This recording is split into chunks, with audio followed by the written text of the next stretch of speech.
এটি হলো একটি এমব্রয়ডারি মেশিন। এই মেশিনটি অনেক বড়, একসাথে 30টি বডির কাজ করতে পারে এবং ফুলগুলো কত সুন্দর হয় আপনারা ভিডিওটি শেষ পর্যন্ত দেখেন, তাহলে বুঝতে পারবেন। এখন 7 নম্বর নেডিলে কাজ চলতেছে। এই দেখেন প্রত্যেকটা নেডিলের আলাদা আলাদা কাজ আছে এবং প্রতিটা নেডিলই এটি সেলাই দিবে, তাহলে একটা সুন্দর ফুল গঠন হবে।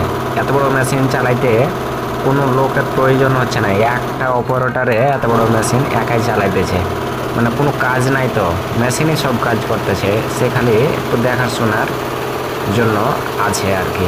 দেখেছেন মেশিনটি সরাসরি চায়না থেকে আমদানি। তাদের কি ব্র্যান্ড দেখেছেন, একটি মেশিন 15 কোটি 20 কোটি এবং কি 30 কোটি পর্যন্ত আছে একটি মেশিনের দাম। এই দেখেন। আর এসব ধরনের নিত্য নতুন ভিডিও দেখতে চাইলে দয়া করে আমার চ্যানেলটি সাবস্ক্রাইব করে দেন।